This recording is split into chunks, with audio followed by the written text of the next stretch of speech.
Nagarik Suraksha Sanhita and the Bharatiya Sakshya bills are proposed replacements for the Indian Penal Code 1860, the Code of Criminal Procedure 1898, and the Indian Evidence Act 1872. I, on behalf of my party, Biju Janata Dal, hail the introduction of these new laws as the biggest criminal law reform in the last 76 years. The three new criminal laws will get rid of all the colonial influence from the criminal justice system. The old criminal laws were made to protect the colonialists, and the new laws have been made to protect the rights of the citizens of India. The existing criminal laws make it difficult for the poor to access justice. The rate of conviction is low. As a result of this, the prisoners are overcrowded with under trials. So these bills seek to modernize the current legal framework and overhaul the criminal justice system. Sir, the revision of India's colonial era criminal law is undeniably complex, as the functionaries and stakeholders of this legal framework have been conditioned by the same for over 162 years. The Indian criminal law is undoubtedly an instrument of social control, molding and guiding us in more ways than one. The bills hold the potential to shape the future landscape of criminal law. Therefore, the task of testing their sustainability, efficacy, adherence to rule of law, and justice delivery capacity becomes paramount.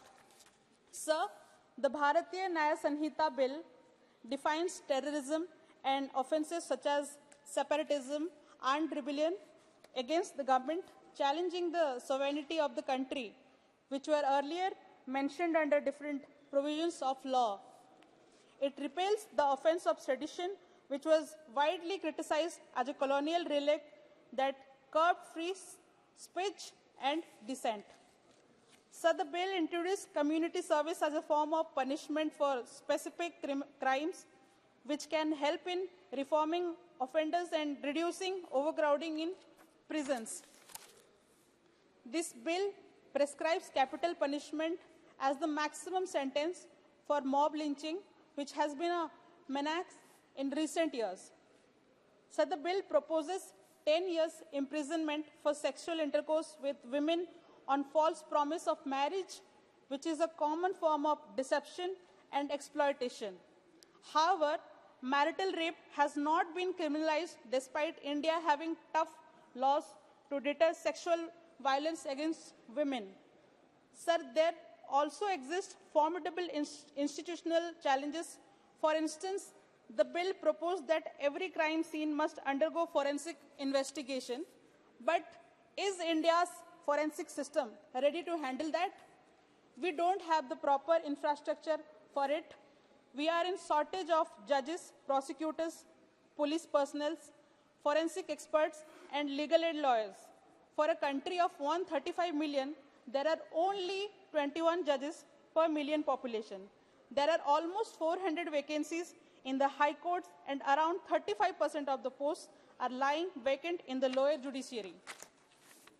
So the Criminal Procedure Code provides for the procedure for arrest, prosecution, and bail for offences under various acts.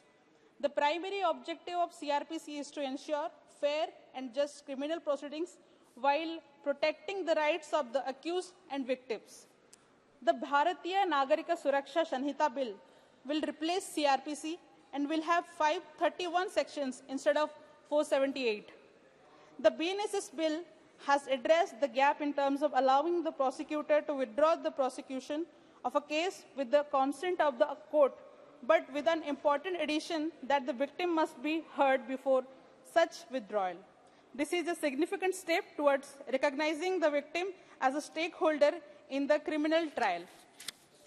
Sir, the BNSS widens the scope to any police officer regarding the medical examination of the accused at the request of a police officer. This creates greater risk of improper collection of sample by junior officers who may not have the required skills, training, or experience.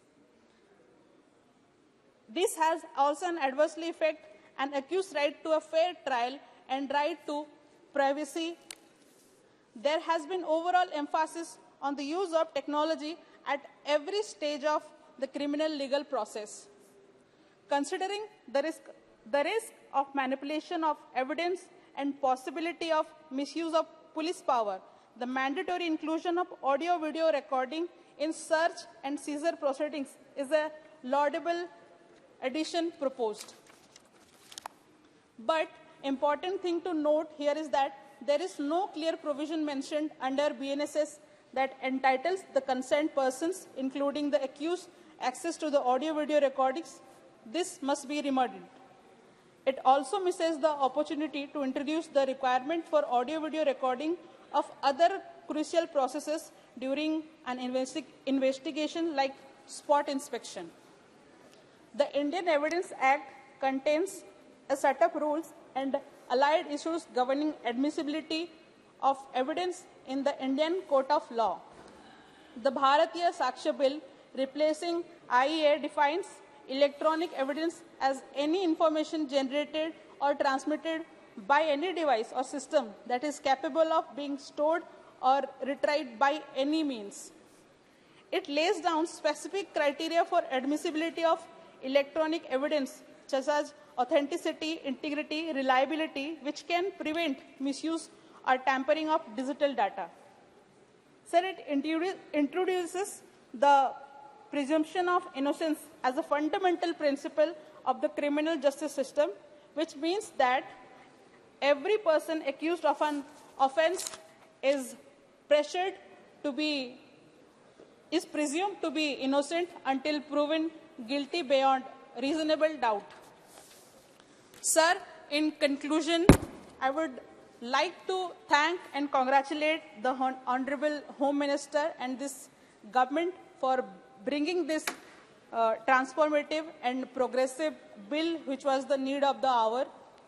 The laws were made to keep India's criminal justice system in sync with the global changes and a futuristic vision.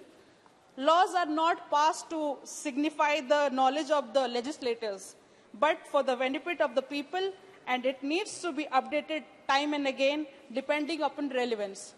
With these words, I conclude. Thank you so much, sir. Sri Jamyang Namgyal.